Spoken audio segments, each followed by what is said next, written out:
दोस्तों welcome back to our channel the Maurya FT classes. इसके पिछले वीडियो में हमने डिस्कस किया था कि जॉब वर्क के केस में यदि इनपुट या कैपिटल गुड्स एक जगह से दूसरी जगह यदि ट्रांसपोर्ट होता है तो किस तरीके से ई वे बिल जनरेट किया जाता है। जॉब वर्क के केस में ई वे बिल जनरेट करने के लिए आपके पास डिलीवरी चालान का होना आवश्यक है। तो मैंने डिलीवरी चालान टैली प्राइम में जनरेट करके भी आपको दिखाया था। आज इस वीडियो में हम जानेंगे कि जो input capital goods job work के लिए भेजी गई है, जिस काम के लिए भेजी गई है, यदि वो काम उस इनपुट और कैपिटल गुड्स पे हो जाता है, काम कंप्लीट हो जाता है और वो फिर जॉब वर्कर के द्वारा रिटर्न किया जाता है, तो ऐसे केस में किस तरीके से ई वे बिल आपको जनरेट करना है जानेंगे इस वीडियो में आज। तो दोस्तों इससे पहले हम स्टार्ट करें, आपसे रिक्वेस्ट है कि चैनल पर नए हैं तो ऐसी इंटरेस्टिंग वीडियो देखने के लिए चैनल को एक बार जरूर से सब्सक्राइब करें और बेल आइकन को प्रेस करें, तो आपको जीएसटी, इनकम टैक्स और अकाउंटिंग से रिलेटेड वीडियो आपको इस चैनल पर मिलती रहे। वीडियो में दी गई इन्फॉर्मेशन यदि आपको अच्छी लगती है दोस्तों तो लाइक और शेयर जरूर करना मत भूलिएगा। Without delay let's start this video. Job work return के केस में ई वे बिल जनरेट करने के लिए हम दो सिनारियो डिस्कस करेंगे, क्योंकि इन्हीं सिनारियों के बेसिस पे ये डिपेंड करता है कि ई वे बिल जनरेट करना है या नहीं करना है। जब आप जॉबर के लिए गुड्स सेंड कर रहे हैं तो उस समय ई वे बिल आपको जनरेट करना हो या फिर जॉब वर्क रिटर्न के केस में हो, ये सिनारियो इंपॉर्टेंट है। पहला scenario intra state job work, which means कि जो माल को भेज रहा है इनपुट या कैपिटल गुड्स को, उसको प्रिंसिपल कहते हैं, और जो जॉब वर्कर है दोनों का जो लोकेशन है वो सेम स्टेट में है। तो ऐसे केस में ई वे बिल जनरेट करने के लिए एक लिमिट दी गई है कि यदि वैल्यू ऑफ गुड्स 50,000 के ऊपर है तो भी आप ई वे बिल जनरेट करेंगे, अदरवाइज नहीं करेंगे। किसी किसी स्टेट में ये लिमिट 1 लाख की है। तो इंट्रा स्टेट जॉब वर्क के केस में क्या होता है कि आपको लिमिट का विशेष ध्यान रखना है। यदि वैल्यू ऑफ गुड्स 50,000 के नीचे हो जाती है तो आपको जॉब वर्क या फिर जॉब वर्क रिटर्न के केस में ई वे बिल जनरेट करना आवश्यक नहीं है। दूसरा है इंटर स्टेट जॉब वर्क। इस केस में जो लिमिट है 50,000 की वो अप्लाई नहीं होगी, विच मीन्स कि जो प्रिंसिपल है, जो जॉब वर्कर है, दोनों 2 डिफरेंट स्टेट्स में रहते हैं। तो ऐसे केस में चाहे आप इनपुट या कैपिटल गुड्स सेंड करते हैं उस पर फर्दर प्रोसेसिंग के लिए, तो इस केस में आपको लिमिट आपके ऊपर अप्लाई नहीं होगी। आपका गुड्स चाहे जो भी वैल्यू का हो, यदि वो दूसरे स्टेट में जा रहा है जॉब वर्क के लिए तो आपको ई वे बिल मैंडेटरीली जनरेट करना पड़ेगा। जॉब वर्क रिटर्न के केस में ई वे बिल जनरेट करने की जो रिस्पॉन्सिबिलिटी होती है वो इन 4 सिनारियों पे डिपेंड करती है। मतलब कि e way bill job work return के केस में कौन जनरेट करेगा, हम ये 4 सिनारियों में देखेंगे। पहला scenario input by principal to job worker. Capital goods हो या इनपुट हो, यदि प्रिंसिपल जॉब वर्कर को सेंड कर रहा है जॉब वर्क करने के लिए, फर्दर प्रोसेसिंग के लिए, तो ऐसे केस में जनरली प्रिंसिपल ही ई वे बिल को जनरेट करता है और गुड्स को जॉब वर्क के लिए सेंड करता है। सेकेंड सिनारियो है return of input after processing. Job work के लिए जो इनपुट और कैपिटल गुड्स सेंड किया गया है उस पर काम होने के बाद जब वो गुड्स रिटर्न की जाती है तो यहाँ पर ई वे बिल 2 लोगों के द्वारा जनरेट किया जा सकता है। पहला, या तो प्रिंसिपल खुद वो जनरेट कर सकता है और या तो फिर जॉब वर्कर कर सकता है। यदि जॉब वर्कर जीएसटी में रजिस्टर्ड है तो वो ई वे बिल जनरेट करके माल को वापस सेंड कर सकता है प्रिंसिपल को। जॉब वर्कर डिलीवरी चालान का यूज़ करके ही गुड्स को वापस करता है जो कि उसे भेजने के समय सेंड किया गया था। यदि जॉब वर्कर अनरजिस्टर्ड है तो उस केस में प्रिंसिपल को ही जॉब वर्क रिटर्न के केस में ई वे बिल जनरेट करना पड़ेगा। थर्ड सिनारियो में input delivered directly to the job worker from the supplier of principal. ये बिल टू शिप मॉडल का केस है। इसमें क्या होता है कि प्रिंसिपल अपने सप्लायर को या जो रॉ मटेरियल प्रिंसिपल को सप्लाई करता है उसे इंस्ट्रक्शन देता है कि जो रॉ मटेरियल है, जो इनपुट है, वो मेरे प्लेस ऑफ बिजनेस पे ना सेंड करके वो जॉब वर्कर के प्लेस ऑफ बिजनेस पे सेंड कर दे।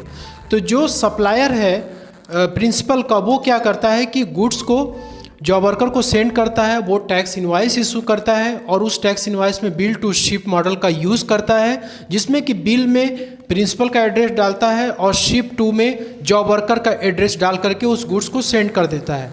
यहाँ पे रिस्पॉन्सिबिलिटी जो प्रिंसिपल की वो ये है कि जब गुड्स को सेंड किया जाता है तो उस केस में प्रिंसिपल एक डिलीवरी चालान जनरेट करके जॉब वर्कर को सेंड करता है और जब ये माल तैयार हो जाता है तो ऐसे केस में जब ये रिटर्न होने को होता है तो यहाँ पर डिलीवरी चालान के आधार पर ई वे बिल जनरेट करने के लिए या तो प्रिंसिपल कर सकता है और या तो फिर जॉब वर्कर कर सकता है। यदि जॉब वर्कर जीएसटी में रजिस्टर्ड होगा तो वही करेगा, नहीं तो प्रिंसिपल को करना पड़ेगा।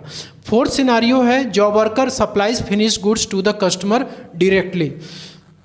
यहाँ पे क्या होता है कि जो प्रिंसिपल है वो इनपुट या कैपिटल गुड्स पे काम होने के बाद उस गुड्स को अपने प्लेस ऑफ बिजनेस पे रिटर्न नहीं करता है। वो जॉब वर्कर को ये इंस्ट्रक्शन देता है कि गुड्स को वहीं से वो सेल कर दे, वहीं से सप्लाई कर दे कस्टमर को।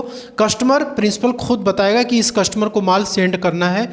यहाँ पे क्या होता है कि जॉब वर्कर यदि अपने प्लेस ऑफ बिजनेस से प्रिंसिपल के इंस्ट्रक्शन पे यदि गुड्स को सप्लाई कर रहा है तो वो दो तरीके से कर सकता है। पहला है कि जॉब वर्कर जीएसटी में रजिस्टर्ड होना चाहिए अंडर सेक्शन 25 में, और दूसरा है कि प्रिंसिपल को जीएसटी में रजिस्ट्रेशन कराते समय एक एडिशनल प्लेस ऑफ बिजनेस वहाँ पे इंटर करना पड़ेगा यदि वो जॉब वर्कर के प्लेस ऑफ बिजनेस से यदि गुड्स को सप्लाई कर रहा है तब। तो इन दो सिनारियों में ही जॉब वर्कर के प्लेस ऑफ बिजनेस से गुड्स को सप्लाई किया जा सकता है आफ्टर फर्दर प्रोसेसिंग, अदरवाइज नहीं किया जा सकता है। तो यहाँ पे भी क्या है कि यहाँ तो गुड्स रिटर्न तो होगा नहीं, तो ऐसे केस में ई वे बिल का भी कोई जनरेट होना ज़रूरी है नहीं। तो जब वो गुड्स सप्लाई हो जाएगी तो प्रिंसिपल क्या करेगा कि एक टैक्स इनवाइस को जनरेट करेगा, और जनरेट करने के बाद बिल फ्रॉम और शिप फ्रॉम में वो अपना एड्रेस और शिप फ्रॉम में जॉब वर्कर का एड्रेस दिखा करके, और जो बिल 2 में हो जाएगा वो उसके क्लाइंट का या कस्टमर का एड्रेस हो जाएगा। इस तरीके से ई वे बिल जनरेट हो जाएगा। जॉब वर्क रिटर्न के केस में ई वे बिल बनाने के लिए आपको eWaybill.gov.in पे लॉगिन आईडी करना है, लॉगिन पासवर्ड डाल के इंटर कर लेना है, और यहाँ पे ई वे बिल वाले ऑप्शन पे आने के बाद जनरेट न्यू पे आपको क्लिक करना है। यहाँ पे हम जॉब वर्क रिटर्न का ई वे बिल बनाने जा रहे हैं। यदि प्रिंसिपल ई वे बिल को यदि जनरेट करने जा रहा है तो उस केस में वो इनवर्ट सेलेक्ट करेगा, और सेलेक्ट करने के बाद उसे जॉब वर्क रिटर्न पे क्लिक करना होगा। लेकिन यदि जॉब वर्कर यदि गुड्स को रिटर्न करते समय यदि वो ई वे बिल जनरेट कर रहा है तो उस केस में वो अपने यहाँ आउटवर्ड ही सेलेक्ट करेगा। आउटवर्ड सेलेक्ट करने के बाद वो भी उसे भी जॉब वर्क ही सेलेक्ट करना है, ठीक है। और तो यहाँ पे हम प्रिंसिपल के पॉइंट ऑफ व्यू से चल रहे हैं इनवर्ड, और यहाँ पे जॉब वर्क रिटर्न करेंगे। डिलीवरी चालान हमारा बाय डिफ़ॉल्ट यहाँ पे आएगा, और डॉक्यूमेंट नंबर आपको वही इंटर करना है जो कि माल भेजते समय आपने डिलीवरी चालान में डाला था, और डेट आपको इंटर करनी है जिस डेट को आप माल रिसीव कर रहे हैं। मतलब कि जॉब वर्कर के प्लेस ऑफ बिजनेस से जब वो माल जिस डेट को मूवमेंट करेगा, ट्रांसपोर्ट होगा, वो आपको यहाँ पे इंटर करना है। ट्रांजैक्शन टाइप में हम रेगुलर ले रहे हैं यहाँ पर, और बिल फ्रॉम में जॉब वर्कर की डिटेल्स यहाँ पे आएगी, क्योंकि जॉब वर्कर का यदि जॉब वर्कर रजिस्टर्ड है तो आप GSTN नंबर इंटर करेंगे तो उसकी सारी डिटेल्स यहाँ पे आ जाएगी। लेकिन अनरजिस्टर्ड है तो आपको यहाँ पे URP लिखना है, जैसा कि आप यहाँ पे देख सकते हैं। और उसके बाद यहाँ पे स्टेट सेलेक्ट करना है, पिन कोड डालना है जॉब वर्कर का, और बिल 2 में जो प्रिंसिपल है उसकी डिटेल्स यहाँ पे आ जाएगी। और यहाँ पे आइटम्स डिटेल में इंटर करना है क्या आइटम्स आपको जॉब वर्क रिटर्न में वापस मिल रहा है, उसकी क्वांटिटी कितनी, HSN कोड क्या है, टैक्सेबल वैल्यू कितनी है उस गुड्स की, और CGST SGST का जो रेट है दोस्तों, इसके लिए मैंने आपको पिछले वीडियो में भी क्लियर किया था कि जब आप जॉब वर्क के लिए डिलीवरी चालान के आधार पे आप गुड्स को सेंड कर रहे हैं ई-वे, तो ऐसे केस में आप यहाँ पे CGST SGST को आप इंटर कर भी सकते हैं, नहीं भी कर सकते हैं। यदि आप इंटर करते हैं और बाद में वो गुड्स आप रिटर्न नहीं करते हैं तो यही डिलीवरी चालान आपका टैक्स इनवाइस बन जाता है। और यदि आप इंटर करते भी हैं तो भी इसका कोई इम्पैक्ट वैसा नहीं देखने को मिलेगा। तो आप यहाँ पे गवर्नमेंट के रूल के अकॉर्डिंग आप यहाँ पे GST रेट भी सेलेक्ट कर लीजिए, यहाँ पे इंटर कर दीजिए। इसके बाद आपको यहाँ पे आ जाना है और ट्रांसपोर्टर की डिटेल्स इंटर करनी है, डिस्टेंस अप्रॉक्सीमेटली। जब यहाँ पे डिटेल आप इंटर करेंगे जॉब वर्कर का तो यहाँ पे ले लेगा, और उसके बाद आप किसके मोड के थ्रू आप सेंड कर रहे हैं रिटर्न गुड्स, रोड, रेल या एयर, व्हीकल नंबर और ट्रांसपोर्ट डॉक्यूमेंट नंबर और डेट यहाँ डालना और यहाँ पे सबमिट बटन पे क्लिक करना है, तो आपका ई-वे बिल जनरेट हो जाएगा। थर्ड सिनारियो में दोस्तों ई-वे बिल जनरेट करना थोड़ा सा ट्रिकी है, लेकिन मैं आपको क्लियर कर देता हूँ। बिल टू शिप मॉडल के केस में क्या होता है कि जो थर्ड पार्टी है वो तो टैक्स इनवाइस ही इशू करेगी, लेकिन जब वो third party tax invoice issue करेगी तो वो आउटवर्ड सप्लाई में जो उसका डिटेल है वो तो इंटर करेगा, आउटवर्ड सप्लाई सेलेक्ट करेगा, सप्लाई यहाँ टाइप सब टाइप में सप्लाई सेलेक्ट करेगा। बिल फ्रॉम में जो थर्ड पार्टी का एड्रेस डिटेल है वो आ जाएगा, लेकिन यहाँ पे डिस्पैच फ्रॉम में भी उसी का एड्रेस रहेगा, जिस एड्रेस से वो जॉब वर्कर को माल सेंड कर रहा है वही एड्रेस यहाँ पे आ जाएगा। और बिल टू में प्रिंसिपल का एड्रेस आएगा, मतलब प्रिंसिपल का डिटेल यहाँ पे आ जाएगा।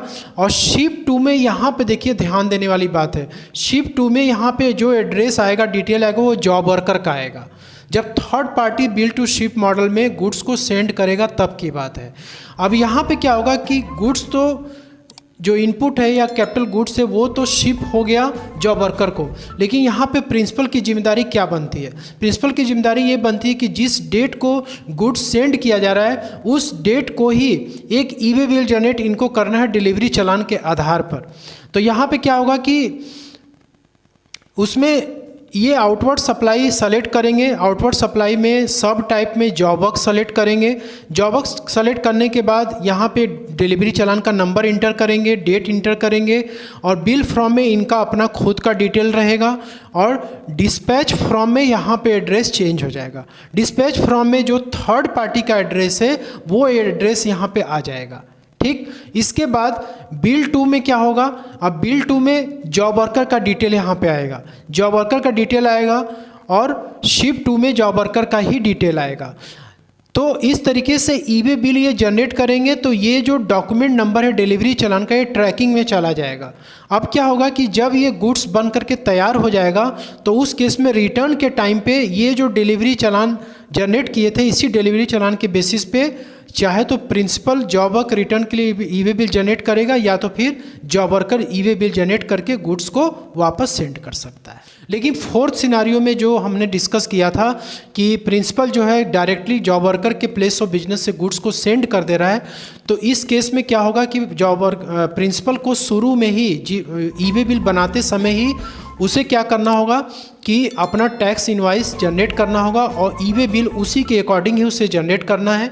और वहाँ पे उस केस में क्या होगा कि वो आउटवर्ड सप्लाई करेगा और यहाँ पे बिल फ्रॉम और डिस्पैच फ्रॉम ये दोनों डिफरेंट हो जाएंगे। बिल फ्रॉम में वो उसका एड्रेस रहेगा और डिस्पैच फ्रॉम में जॉब वर्कर का एड्रेस हो जाएगा। और यहाँ बिल टू में जिस कस्टमर को माल सेंड करना है, जिस कस्टमर को माल सप्लाई करना है उसका यहाँ पे डिटेल आ जाएगा। तो फोर्थ सिनारियो में इस तरीके से ई-वे बिल जनरेट होगा। तो आई होप कि मैं आपको ये वाला पॉइंट समझा पाया दोस्तों। वीडियो आपको कैसी लगी कमेंट बॉक्स में लिख के ज़रूर बताइएगा। यदि कोई इससे रिलेटेड क्वेरी है तो ज़रूर से आप लिखिएगा। दोस्तों तब तक के लिए जय हिंद, जय भारत। मिलते हैं अगले नेक्स्ट वीडियो में। Thanks for watching this video.